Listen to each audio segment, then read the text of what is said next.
बिस्मिल्लाहिर्रहमानिर्रहीम। मैं तारिक हूँ और आप देख रहे हैं मेरा यूट्यूब चैनल। आज भी बहुत बड़ी बड़ी खबरें हैं। आपको पता है कि पाकिस्तान की सियासत में रोज़ कोई ना कोई नया मोड़ होता है। मैं आपको एक मिसाल सुनाता हूँ, उस पर थोड़ा सा गौर कीजिएगा। एक औरत को चौथी तलाक हुई, उसने पांचवी शादी कर ली, लेकिन एक लंबे अरसे तक पांचवी तलाक ना हुई। तो अड़ोस पड़ोस और सहेलियों को बड़ी हैरानगी हुई। उन्होंने वजह जानने की कोशिश में खातून से सवाल किया कि बहन क्या वजह कि आपको 4 तलाकें तो बड़ी जल्दी जल्दी हो गई, लेकिन अब पांचवी बार आपको तलाक नहीं हो रही। आपने एक लंबा अरसा गुजारा है, कोई तलाक की खबर नहीं है। तो खातून ने जवाब दिया कि पहला शौहर मुझे अक्सर बातों में टोकता था, तो मेरा उससे गुजारा नहीं हो रहा था, मैंने उससे तलाक ले ली। मेरे घर वालों ने फिर दूसरी शादी कर ली। दूसरा शौहर भी मुझे हर बात में टोकता भी था और थोड़ा गालम गलूच भी करता था, तो उससे भी मैंने तलाक ले ली। मेरे घर वालों ने फिर तीसरी शादी कर दी। अब तीसरा शौहर मुझे हर बात में टोकता भी था, गालम गलूच भी करता था और मारता भी था, तो उससे भी मेरा गुजारा ज़ाहिर नहीं होना था, मैंने उससे भी तलाक ले ली। मेरे घर वालों ने फिर मेरी चौथी शादी कर दी। अब जो मेरा चौथा शौहर है वो मुझे हर बात में टोकता भी है, गालम गलूच भी करता है, मारता भी है और मुझे घर से भी निकाल देता है, और कभी कभी मुझे खाने को भी नहीं देता कुछ भी। लेकिन मैं उससे राजी हूँ, मैं उससे तलाक नहीं लूंगी। वो जो सवाल कर रही थी लड़कियां अड़ोस पड़ोस की और सहेलियां भी थीं, वो हैरान हुई और सब ने एक ही आवाज में पूछा कि आप इससे तलाक क्यों नहीं लेना चाहती। तो उस खातून ने जवाब दिया कि सब तजर्बों से मालूम हुआ कि हर बार पहले से ज्यादा जलालत, तकलीफ और दुख मिले हैं। अब इसी पर ही मैं सब्र कर लूंगी, ये ना हो कि उसके बाद उससे भी बुरा शौहर मुझे मिले। और याद रखना, मेरी इस मिसाल का मतलब हरगिज भी पाकिस्तान की सियासत, हुकूमत के बनने या टूटने या तोड़ने से कोई ताल्लुक नहीं है। आप समझ गए होंगे कि तजर्बा करना, तजर्बे के तौर पर कोई काम करना और वो तजर्बा आपको ले डूबे, उससे अच्छा है कि आप पहले पर ही इत्तेफाक कर लें, पहले हुक्मरान पर या पहली बीवी पर या पहले शौहर पर ही इत्तेफाक कर लें। अब हालत ये हो गई है कि तजर्बा तो कर बैठे हैं, एक तो ये बैल के बड़े सींगों में टांगे फंसाकर दोनों टांगे भी तोड़वा बैठे हैं। अब इसको रिकवर होने में भी टाइम लगेगा, इतना टाइम इनके पास है ही नहीं, और जितना ये टाइम मांग रहे हैं उतने में पाकिस्तान और पाकिस्तान की आवाम का बेड़ा गर्क हो जाएगा। पाकिस्तान का कुछ भी नहीं बचना, दिवालिया हो जाएगा, डिफॉल्ट कर जाएगा। ये तो तजर्बे से मुतालिक आपको मैंने आगाह कर दिया कि तजर्बा करना कैसा होता है और कैसे तजर्बा करना चाहिए। अब चलते हैं कि कौमी असम्बली में इजलास के दौरान इत्तेहादियों ने पीपी पर और नून लीग पर शिकवे शिकायतों की बारिश कर दी है। पहली बात तो यह है कि यह हुकूमत 2 सीटों पे खड़ी है, यानी 2 बैसाखियों पे खड़ी है। अगर एक बैसाखी भी अगर खिसक गई तो ये हुकूमत धड़ाम से गिर जाएगी, इनके पास कुछ भी नहीं बचना, सरकार का खात्मा हो जाएगा और हालात इलेक्शन की तरफ चले जाएंगे। कौमी असम्बली में सारे इत्तेहादी हुकूमत से इस तरह उलझे हैं और शिकायतें की हैं, और उनको सबसे ज्यादा शिकायत अहसन इकबाल से थी। उनका कहना था कि अहसन इकबाल एक तरफ तो मईशत खड़ी करने का फार्मूला आवाम को बताते हैं कि आप चाय कम पिएं, चीनी पत्ती नस्वार कम खाएं, दूसरी तरफ वो 6 करोड़ की गाड़ी ले लेते हैं, 7 करोड़ का तालाब रिपेयर करा लेते हैं और मुल्तान गोल्फ कोर्स ग्राउंड का घास चेंज कराने के लिए 25 करोड़ का फंड मंजूर कर लेते हैं। और उनके पास हमें फंड देने के लिए, तरक्याती फंड देने के लिए कुछ भी नहीं होता। असलम भूतानी साहब नून पर तो बरस पड़े हैं, पीपल्स पार्टी पर भी। उनका कहना था कि अल्लाह की कसम तहरीक इंसाफ में हम कदरे बेहतर थे, हमें फंड्स भी मिलते थे, बजट भी मिलता था, लेकिन हम किसी की मोहब्बत में वहां से निकलकर इस इत्तेहाद में शामिल हो गए। और हम अगर ये 2 सीटें निकाल लें, ये असलम भूतानी साहब कह रहे हैं, तो इनके पास कुछ भी नहीं बचता, हुकूमत चली जाएगी इनकी। जो हुकूमत बैसाखियों पर खड़ी है, उसकी गर्दन में भी सरिया पड़ गया है। हमारी बात भी नहीं सुनते ये लोग, जो दिन में 2-2, 3-3 बार नो कॉन्फिडेंस मोशन के दौरान कॉलें करते थे और राब्ते करते थे, मुलाकातों के लिए टाइम मांगते थे, अब हमारी बात भी नहीं सुनते। और असलम भूतानी साहब ने जरदारी साहब पर भी तंज की है और शिकवा किया है कि हमें फिर सख्त फैसले लेने पर मजबूर ना करें। बलोचिस्तान अवामी पार्टी का भी आप गिला सुन लें, उनका नाम मेरे ख्याल में खालिद मक्सी उसका नाम है, और उसकी 4 सीटें हैं। उसने भी यही कहा कि मेरी 4 सीटें हैं, अगर मैं 4 सीटें निकाल लूं तो हुकूमत गिर जाएगी। अब तो हमारी वो लोग भी बात नहीं सुनते जो हमें कालें करते थे। और कालें कौन करते थे? यही नून लीग कहती थी कि जो कालें करते हैं वो न्यूट्रल्स करते हैं, कोई भी बात मनवाने के लिए। हालांकि खालिद मक्सी ने यह भी कहा कि किसी की काल पर हमने बलोचिस्तान की हुकूमत भी गिरा दी थी, अब हमारी काल भी नहीं उठाते, हमारी बात भी नहीं सुनते। और JUIF यानी मौलाना फजल रहमान की पार्टी ने भी हुकूमत से शिकवा गिला किया है। हुकूमत से मुराद यही है, नून लीग ही है। हुकूमत उनके है, वज़ीर आज़म भी उनका, और पाकिस्तान के बड़े सूबे का वज़ीर आला भी उनका ही है। तो उन्होंने भी नून लीग के रवैये की शिकायत की है कि जो हमारे साथ मुआहदे किए गए थे वो उनके खिलाफ जा रहे हैं। असम्बली में अपने गुस्से का इजहार किया और उस पर साबिक़ वज़ीर आज़म इमरान खान के खिलाफ अदम एतमाद के वोट से कबल किए गए वादों से पीछे हटने का भी JUIF ने इल्ज़ाम लगाया है। ज़राए बताते हैं कि सबसे ज़्यादा जारियाना मौक़िफ़ जमीयत उलमा इस्लाम ने इख्तियार किया, जो पाकिस्तान डेमोक्रेटिक मूवमेंट इत्तेहाद की अहम जमातों में से एक और मुस्लिम लीग नून और पीपल्स पार्टी की कलीदी शराकतदार थी। वफाकी वज़ीर बराए मुवासलात असद महमूद, जिनका ताल्लुक JUIF से है, ने रुबाह केस में वफाकी शरई अदालत FSC के फैसले के खिलाफ सुप्रीम कोर्ट में अपील दायर करने के हुकूमती फैसले पर भी एहतजाज किया है। बज़ाहिर तो ये जो तनकीद है हुकूमत पर, ये मुझे भी एक साजिश नज़र आ रही है और ये अवाम का जो है ना मौक़िफ़ चेंज करने की कोशिश की जा रही है, ताकि अवाम ये समझे कि अब जो इत्तेहादी हैं वो हुकूमत के ख़िलाफ़ हो रहे हैं और अवाम का जो जोश जज्बा है पाकिस्तान के हकीकी आज़ादी से मुतालिक वो ठंडा पड़ जाए।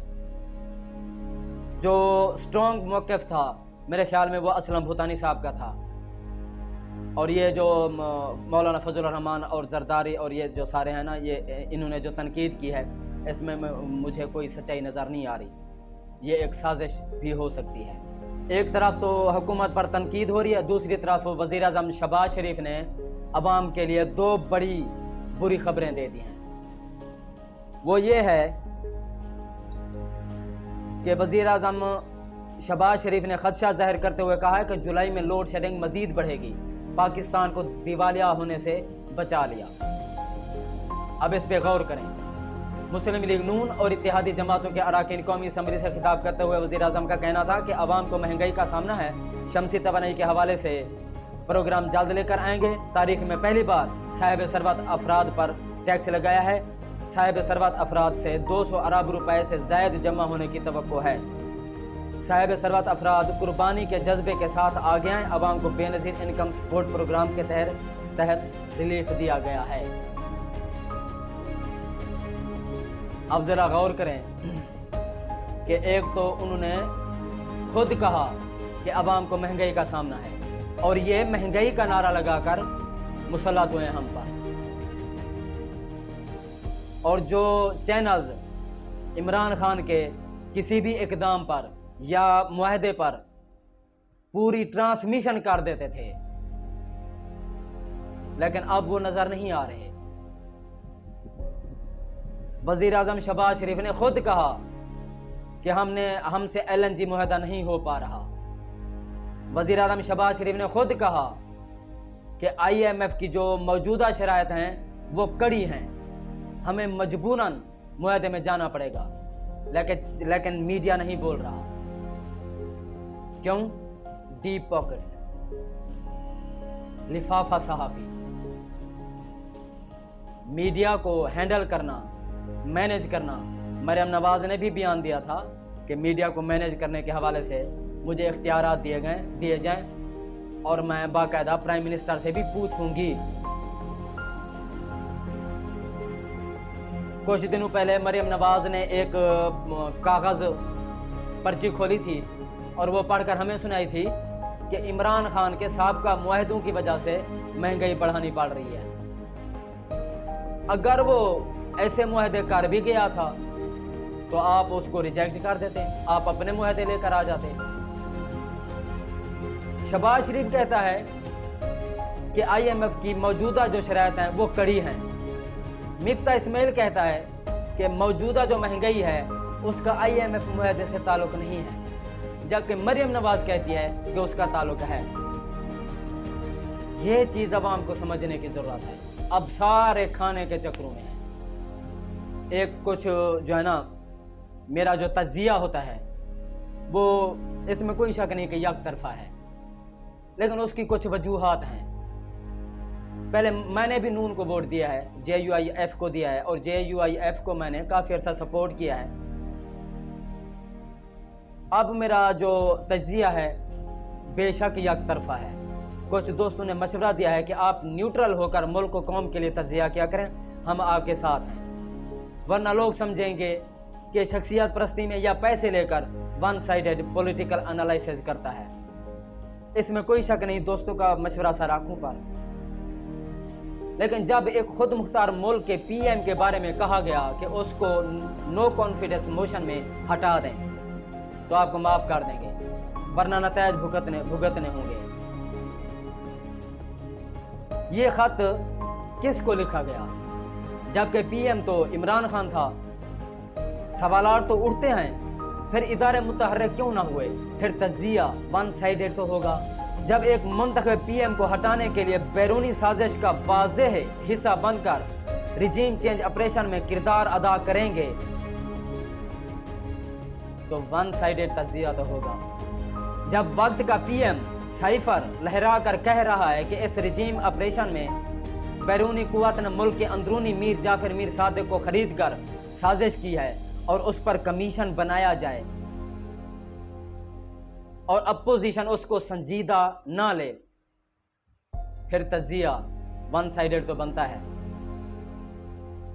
फिर जब नेशनल सिक्योरिटी कमेटी बनाकर उसमें अपोजिशन को इनवाइट किया जाता है कि आकर खुद साइफर को देखें, उसके जो मिनट्स हैं उनको पढ़ें और मुल्क की मफाद में आपस में मिल बैठकर मशवरा करें। जो लोग अनजाने में इस नो कॉन्फिडेंस मोशन का हिस्सा हैं वो हकीकत देकर साजिश से बच जाएं और इस हसास मामले पर अपोजिशन शिरकत ना करे तो तज्जिया वन साइडेड बनता है। और फिर जब वही साइफर पार्लियामेंट चैम्बर में रखा गया कि जिसने देखना है, जिसको यकीन नहीं आ रहा, वो आकर यहां देख ले। सीरियस एलिगेशन के बावजूद भी अपोजिशन ने नहीं देखा तो तज्जिया वन साइडेड बनता है। हुकूमत के 25 अरकानों के ज़मीर खरीदे गए, सरेआम हास ट्रेडिंग की गई। عوام کا ووٹ پیسوں پر بیچا جا رہا تھا۔ عمران خان نے کورٹ سے کہا اس عمل کی تحقیقات کریں، پیسہ کہاں سے آیا، کیسے لایا گیا، کس نے دیا۔ پی ایم ہونے کے باوجود اس کی بات نہیں سنی گئی۔ پھر تجزیہ ون سائیڈڈ تو بنتا ہے۔ رات کے 12 بجے عدالتیں کھلیں، جیسے عمران خان ملک سے غداری کرنے جا رہا تھا۔ جب یہی عدالتیں ماڈل ٹاؤن دل دہلا دینے والے واقعے پر دن کو بھی مظلوموں کے لیے نہ کھلیں تو تجزیہ ون سائیڈڈ بنتا ہے۔ پھر حکومت ختم ہو گئی، نیو حکومت آئی جس کا سلوگن مہنگائی مارچ تھا۔ اس نے مہنگائی کی شرح 13% سے بڑھا کر 30% تک لے گئی۔ تجزیہ ون سائیڈڈ تو بنتا ہے نا۔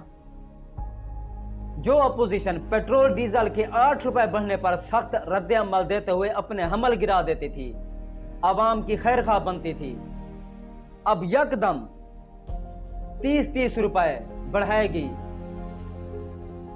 اور اس کے کانوں تک جون تک بھی نہ رینگے گی، تو پھر تجزیہ ون سائیڈڈ تو ہوگا نا۔ یہی حکومت پھر روس سے تعلقات ختم کر کے امریکی بہتری کے لیے ملک و قوم کو مہنگائی، بے روزگاری، معاشی مشکلات کی دلدل میں پھنسائے گی، ملکی مفادات پر سودے کرے گی۔ تجزیہ پھر ون سائیڈڈ تو بنتا ہے نا۔ ملک و قوم کی بہتری کے لیے آنے والی حکومت میں آتے ہی بجائے مہنگائی، بے روزگاری ختم کرنے کے اپنے مقدمات ختم کرنے اولین ترجیح دے گی، تو پھر تجزیہ ون سائیڈڈ واقعی بنتا ہے۔ جو حکومت خود کو NRO 2 دینے کے لیے نیب کو اور FIA کے تفتیشی افسران کو فارغ اور تبادلے کرے گی، تو تجزیہ ون سائیڈڈ بنتا ہے۔ جس حکومت کی کابینہ کے 60% ارکان پر مقدمے ہوں اور ان کے گواہان اور تفتیشی افسران کو اچانک ہارٹ اٹیک آنے لگے، تو پھر تجزیہ ون سائیڈڈ تو بنتا ہے۔ جن مجرموں پر فرد جرم عائد ہونے والی ہو، ایک کو PM اور دوسرے کو پنجاب کا وزیر اعلیٰ بنا دیا جائے، پھر تجزیہ ون سائیڈڈ تو بنتا ہے نا۔ جو ملک کی 22 کروڑ عوام کو بھکاری بولے اور اس سے دیگر پارٹیز بما مولانا فضل الرحمان اتحاد کر کے ملک کا وزیر اعظم اس کو بنا دیں، تو پھر تجزیہ ون سائیڈڈ بنتا ہے۔ پارٹی کے نائب صدر مہنگائی کی وجہ IMF سے عمران معاہدہ قرار دے اور اسی پارٹی کا ایک وزیر مہنگائی کو اپنی ہی حکومت کو وجہ قرار دے، تو پھر تجزیہ ون سائیڈڈ بنتا ہے۔